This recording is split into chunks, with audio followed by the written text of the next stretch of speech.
Oke, Assalamualaikum warahmatullahi wabarakatuh. Perkenalkan nama saya Mika Rendi Fiesta Kirana dengan NIM 18 19 10 50 10 57. Hari ini saya ingin memberikan penjelasan terkait implementasi program PTSL dan juga PTSP yang ada di Indonesia. Hal ini berkenaan dengan tugas ujian tengah semester yang diberikan pada mata kuliah Hukum Perencanaan di Prodi PWK UNED. Sebelum masuk ke pembahasan, mari kita simak terlebih dahulu kira-kira topik apa saja yang akan kita diskusikan sebentar lagi. Ada 4 topik utama. Yang pertama adalah pengertian dan sejarah program. Di sini saya akan memberikan penjelasan mengenai latar belakang hingga dasar hukum yang menyebabkan munculnya dan juga urgensi dari penyusunan program PTSL dan juga PTSP. Yang kedua adalah syarat dan tahap pendaftaran program. Di sini saya akan menunjukkan kepada teman-teman terkait langkah dan juga syarat apa saja yang perlu dipenuhi ketika masyarakat atau seseorang ingin melakukan pengajuan di program PTSL.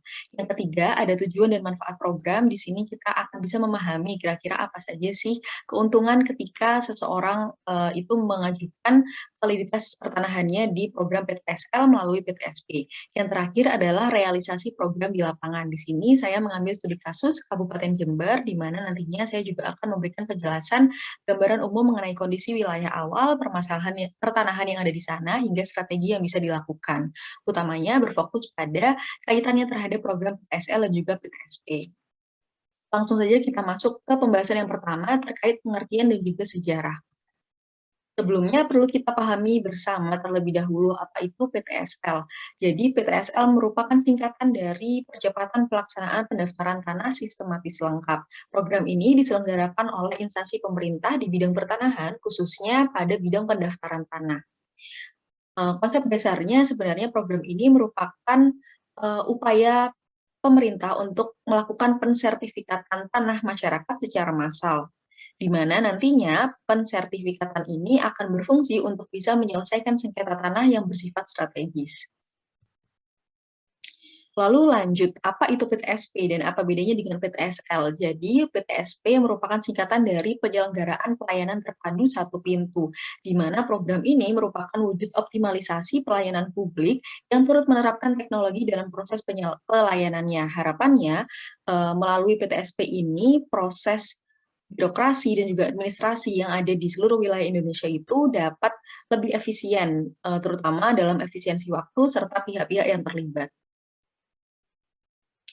Selanjutnya kita masuk ke latar belakang kenapa ada program PTSL. Jadi dasarnya program PTSL ini dimulai dari satu poin urgensi utama, di mana proses pembuatan sertifikat tanah yang ada di Indonesia ini masih cukup panjang dan bisa dikatakan berbelit-belit, sehingga berpotensi menimbulkan sengketa tanah yang ada di tengah masyarakat. Oleh karena itu, Kementerian ATR BPN atau yang merupakan lembaga pertanahan di Indonesia membuka program PTSL yang sudah dilaksanakan sejak tahun 2018 hingga tahun 2025 nanti. Nah, di sini ada beberapa catatan yang perlu diperhatikan. Yang pertama adalah program PTSP telah diterapkan di seluruh wilayah Indonesia, baik di tingkat provinsi, kabupaten, dan juga kota. PTSP merupakan sistem yang digunakan untuk menunjang pelaksanaan program PTSL. Jadi, jika teman-teman kebingungan sebenarnya apa sih bedanya antara PTSL dan juga PTSP? Jadi, PTSL itu merupakan programnya, sementara PTSP adalah platformnya. Dengan kata lain, kita bisa mengajukan program PTSL melalui sistem PTSP, di mana PTSP seringkali dipahami dengan sebutan One Step Service atau OSS. Selanjutnya kita masuk ke dasar hukum yang menjadi landasan pelaksanaan program PTSL. Yang pertama adalah UU Nomor 5 Tahun 1960 tentang Peraturan Dasar Pokok-pokok Agraria atau UUPA dan peraturan pelaksanaannya. Yang kedua ada Peraturan Pemerintah Nomor 24 Tahun 1997 tentang pendaftaran tanah, di mana di sini dijelaskan bahwa sertifikat tanah itu merupakan alat bukti kuat yang mampu memberikan kepastian hukum kepada para pemegang hak atas tanah. Maka bisa dipahami bahwa sertifikat itu memiliki peran yang penting dan benar-benar harus segera diurusi legalitasnya oleh masyarakat yang memegang kuasa hak atas sebuah tanah atau lahan. Lalu yang ketiga ada Peraturan Menteri ATR BPN Nomor 12 Tahun 2017 serta Instruksi Presiden Nomor 2 Tahun 2018. Nah, kedua dasar hukum ini menjadi dasar yang akhirnya dilakukanlah penyusunan program percepatan pelaksanaan pendaftaran tanah sistematis lengkap atau yang biasa disebut dengan PTSL. Next, kita masuk ke chapter yang kedua terkait syarat dan juga tahapan yang perlu dipahami ketika seseorang ingin mengajukan program PTSL. Sebelumnya, mari kita pahami terlebih dahulu. Kita telaah bersama terlebih dahulu konsep kerja yang ada dalam program ini. Jadi, dalam pelaksanaannya, PTSL ini mengacu pada objek yang meliputi seluruh bidang tanah tanpa terkecuali, baik itu bidang tanah yang belum memiliki hak atas tanahnya maupun bidang tanah yang sudah memiliki hak. Begitu juga dengan status kepemilikannya, baik merupakan tanah aset pemerintah, BUMN, milik desa, milik negara, milik masyarakat adat, kawasan hutan, land reform, transmigrasi, dan juga bidang tanah lainnya. Nah, dalam proses pelaksanaannya, dalam implementasinya, pelaksanaan program PTSL ini memiliki beberapa poin prinsip yang nantinya akan menjadi dasar tujuan yang ingin dicapai, mulai dari asas pasti, sederhana, cepat, lancar, aman, adil, merata, dan terbuka secara akuntabel. Nah, keseluruhan prinsip ini pada intinya akan mengacu pada perwujudan tujuan program PTSL untuk memudahkan masyarakat utamanya dalam proses pensertifikatan tanah yang mereka miliki. Lalu kita masuk ke langkah umum pengajuan PTSP. Jadi ada 3 step utama yang perlu dilakukan oleh masyarakat ketika ingin mengajukan suatu layanan melalui PTSP atau OSS. Step yang pertama adalah mengambil nomor antrian yang telah disediakan. Step yang kedua, memenuhi semua persyaratan yang telah ditentukan untuk setiap layanan peradilan yang diajukan. Jadi setiap layanan nantinya akan memiliki persyaratan yang berbeda-beda. Step yang ketiga, nantinya petugas PTSP akan mencatat lalu memverifikasi dan meneruskan kelengkapan berkas atau dokumen ke back office untuk ditindaklanjuti sesuai dengan SOP yang berlaku. Nah, mungkin teman-teman di sini bertanya-tanya, kira-kira apa aja sih persyaratan yang perlu dipenuhi ketika kita ingin mengajukan program PTSL?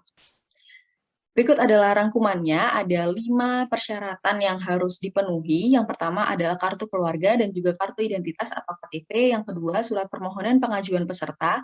Yang ketiga, pemasangan tanda batas tanah yang telah disepakati, termasuk juga dengan pihak pemilik lahan yang berbatasan dengan lahan yang ingin diajukan. Yang keempat, bukti surat tanah. Dan yang terakhir adalah bukti setor BPHTB dan juga PPH, kecuali bagi masyarakat berpenghasilan rendah yang memang dibebaskan dari kewajiban pembayaran pajak tersebut. Next, kita masuk ke tahapan program PTSL. Jadi tentu saja diawali melalui proses penyuluhan atau sosialisasi. Hal ini bertujuan untuk memberikan pemahaman dan juga meningkatkan kesadaran masyarakat terkait pentingnya validitas data pertanahan. Yang kedua, setelah seseorang melakukan pengajuan atau pendaftaran, maka petugas akan melaksanakan pendataan serta pengukuran. Selanjutnya akan dilakukan sidang panitia A, lalu diproses menuju ke pengumuman dan juga pengesahan. Pada akhirnya ketika data yang masuk itu telah bisa diterima dan disahkan, maka instansi yang terkait akan menerbitkan sertifikat kepada para pemilik hak atas tanah tersebut. Lanjut kita masuk ke chapter yang ketiga terkait tujuan dan juga manfaat yang bisa kita peroleh ketika mendaftar program PTSL dan juga PTSP. Yang pertama tentu adalah efisiensi waktu dan tenaga. Jadi berbeda dengan halnya ketika kita mengikuti alur birokrasi pemerintahan yang cukup rumit, yang melibatkan umumnya banyak dinas sekaligus, implementasi program PTSL dan juga PTSP yang mengedepankan pelayanan secara terpadu akan jauh bisa menghemat waktu dan juga tenaga yang digunakan. Hal ini dikarenakan penerapan teknologi serta keterpaduan atau integrasi pelayanan yang dilakukan oleh para petugas. Nah, hal ini nantinya akan berdampak besar terhadap percepatan pembangunan yang ada di seluruh wilayah Indonesia ketika alur birokrasi itu bisa disederhanakan, bisa diefisiensikan, tentu saja proses pengembangan akan bisa berjalan dengan jauh lebih mudah. Yang ketiga adalah optimalisasi tata ruang. Ketika sebuah wilayah telah memiliki data yang valid terkait hak penguasaan tanahnya, lalu hak luasan, serta siapa saja sih yang berwenang atas suatu lahan, tentu proses perencanaan tata ruang akan bisa dilakukan secara lebih mudah dan juga komprehensif gitu. Di mana nantinya para planner ini sudah bisa memahami kira-kira lahan tersebut kekuasaannya milik siapa, apakah milik masyarakat, milik swasta, atau pemerintah. Dengan begitu akan bisa dirumuskan arahan program dan juga rencana pembangunan di masa yang akan datang dengan lebih sesuai. Manfaat yang keempat adalah antisipasi sengketa. Sengketa. Jadi ketika suatu wilayah sudah memiliki status yang jelas, lalu pemegang kekuasaan tanah tersebut sudah memiliki sertifikat yang legal di mata hukum, tentu saja sengketa yang terjadi akan bisa diminimalisir karena pihak yang berwenang tentu sudah memiliki bukti-bukti yang kuat dan sah di mata hukum. Manfaat yang kelima adalah meminimalisir pelanggaran atas tanah. Jadi permasalahan yang kerap kali terjadi di tengah masyarakat selain sengketa tanah antar satu masyarakat dengan masyarakat yang lain, yang umumnya itu terjadi akibat ketidakjelasan atau ketidaktahuan batasan lahan yang dimiliki, kadangkala terjadi pula pelanggaran atas tanah yang dilakukan antara masyarakat dan juga pihak instansi pemerintah. Dalam hal ini misalnya saja perhutani yang seringkali bersinggungan dengan wilayah lahan hutan produksi. Tak heran mereka seringkali berdebat masalah pembatasan batasan lahan, entah itu milik perhutani atau milik masyarakat. Nah, ketika pengajuan program PTSL dan juga PTSP ini sudah berjalan dan wilayah tersebut memiliki hak atas tanah yang valid dan juga jelas, maka tentu pelanggaran atas tanah bisa diminimalisir semaksimal mungkin. Manfaat yang terakhir adalah kepastian hukum dan hak. Hal ini tentu menjadi salah satu keuntungan yang paling penting bagi pemegang kuasa tanah karena nantinya beliau akan memiliki hak penuh atas lahan yang dimiliki dan juga memiliki bukti-bukti kuat sehingga tidak bisa disalahgunakan oleh pihak-pihak yang tidak bertanggung jawab. Langsung saja kita masuk ke chapter yang terakhir, yaitu realisasi di lapangan, yang dalam hal ini saya mengambil studi kasus di Kabupaten Jember. Sebelumnya, saya ingin menjelaskan terlebih dahulu kondisi awal wilayah Kabupaten Jember. Jadi, Jember ini termasuk dalam salah satu wilayah di Indonesia yang memiliki kekayaan alam, utamanya dalam bidang pertanian. Hal ini dikarenakan tingginya unsur hara dan tingkat kesuburan tanah yang ada. Namun di lain sisi, Jember ini juga memiliki arah perkembangan wilayah yang variatif, di mana selain potensinya dalam bidang pertanian, pertumbuhan lahan di Kabupaten Jember ini juga terhitung cukup pesat akibat keberadaan tarikan aktivitas yang ditimbulkan oleh Universitas Jember sebagai salah satu perguruan tinggi di wilayah Besuki Raya. Maka tak heran bila beberapa tahun terakhir, perkembangan dan juga pembangunan yang ada di Jember ini sangat masif, mulai dari pembangunan kompleks permukiman, kompleks kompleks mall, hingga tempat-tempat hiburan. Hal ini tentu sedikit banyak dipengaruhi oleh meningkatnya demand atau kebutuhan dari mahasiswa yang banyak beraktivitas di wilayah Kabupaten Jember. Kedua, fakta terkait tanah yang ada di Kabupaten Jember itu mendukung asumsi bahwa lahan Kabupaten Jember itu menjadi salah satu unsur kekayaan atau aspek yang seringkali diperdebatkan oleh masyarakat. Hal ini karena memang prospeknya yang sangat menjanjikan, entah itu untuk pengembangan lahan pertanian, termasuk juga pengembangan pembangunan nantinya. Namun ternyata dalam proses realisasinya masih ditemukan cukup banyak permasalahan yang ada di Kabupaten Jember, terutama dalam bidang pertanahan. Yang pertama adalah lahan tidur, di mana masih banyak ditemui lahan-lahan yang tidak dipergunakan secara semestinya, tidak dipergunakan secara maksimal, padahal jika dilihat dari daya dukung dan daya tampungnya, lahan tersebut itu memiliki potensi yang sangat besar. Yang kedua adalah minimnya data. Jadi Kabupaten Jember itu termasuk ke dalam salah satu wilayah yang sangat minim data, terutama terkait dokumen tata ruangnya. Bisa dilihat dari website Kabupaten Jember sendiri yang memang tidak banyak konten yang ada di dalamnya, sehingga hal ini tentu akan berdampak pada investor yang nantinya akan melakukan pembangunan di Kabupaten Jember. Karena minimnya data, maka proses pembangunan akan sedikit banyak terkendala. Yang ketiga adalah sengketa lahan. Sengketa lahan seperti yang sudah sama-sama kita pahami, biasanya terjadi karena ketidakjelasan atau ketidaktahuan atas batas-batas lahan yang jelas dan sah di mata hukum. Yang keempat adalah perdebatan batas lahan. Hal ini bisa terjadi antar masyarakat maupun antar masyarakat dengan instansi pemerintah. Dan yang terakhir adalah kendala perencanaan. Jika suatu wilayah tidak memiliki status lahan, kekuasaan, dan juga luasan yang jelas, maka tentu dalam proses perencanaannya akan mengalami kesulitan karena seorang planner nanti akan merasa kebingungan bagaimana menentukan arahan program pengembangan suatu lahan ketika dia tidak memahami siapa yang memiliki kekuasaan atas lahan tersebut. Seperti itu. Jadi 5 permasalahan pertanahan yang ada di Kabupaten Jember ini saling bersinggungan antara satu sama lain dan tentu akan bisa menimbulkan berbagai dampak permasalahan lain di kemudian hari. Oleh karena itu, tentu diperlukan upaya perbaikan yang salah satunya bisa dilakukan melalui pengajuan validitas sertifikat tanah di program PTSL melalui PTSP.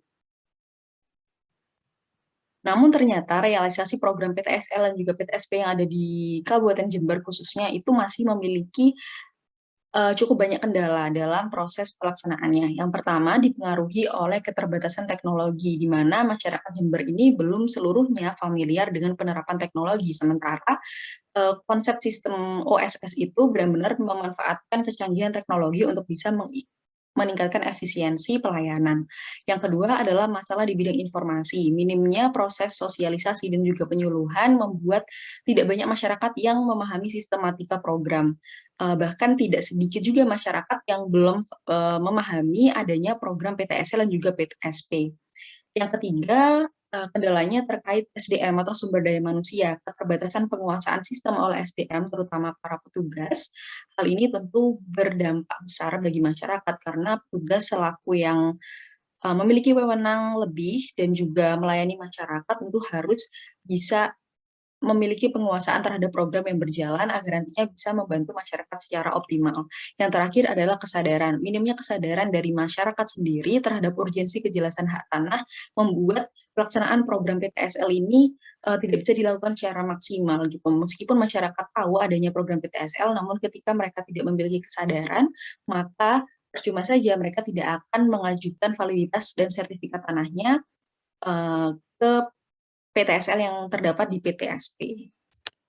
Lalu kira-kira apa saja sih strategi yang bisa kita terapkan untuk masyarakat di Kabupaten Jember khususnya untuk bisa membantu penyelesaian permasalahan di bidang pertanahan tersebut? Yang pertama adalah intensifikasi pelaksanaan sosialisasi dan juga penyuluhan. Hal ini bertujuan untuk meningkatkan pemahaman dan awareness masyarakat terkait pentingnya sertifikat dan juga validitas data kekuasaan tanah. Yang kedua, pemberian pelatihan pada petugas dan juga masyarakat agar seluruh lapisan sosial yang ada di suatu wilayah itu bisa benar-benar memahami dan mendukung proses realisasi program PTSL dan juga PTSP. Strategi yang ketiga adalah menjalin kerjasama dengan instansi atau lembaga lain. Jadi karena memang penyelenggaranya dari atas adalah Kementerian ATR BPN, lalu dibantu dengan Dinas Penanaman Modal, dirasa perlu juga menjalin kerjasama dengan instansi yang ada lebih dekat dengan masyarakat, misalnya saja LSM, lalu Perhutani, lembaga di tingkat desa dan kelurahan, sehingga lebih bisa mudah menjangkau masyarakat yang kadangkala terlewat oleh informasi melalui teknologi. Yang terakhir adalah pemberian insentif dan juga disinsentif. Hal ini bertujuan untuk meningkatkan ketertarikan masyarakat ketika nantinya diberikan sebuah janji keuntungan atau insentif jika bersedia untuk melakukan pengajuan validitas tanahnya di program PTSL dan juga PTSP. Sementara itu, masyarakat yang tidak menerapkan um, update data melalui program ini berhak dijatuhi sanksi atau konsekuensi atau yang biasa disebut dengan insentif agar tidak terulang lagi ke depannya. Sekian penjelasan dari saya. Terima kasih banyak atas waktunya dan juga kesempatannya. Mohon maaf bila masih banyak kekurangan. Wassalamualaikum warahmatullahi wabarakatuh.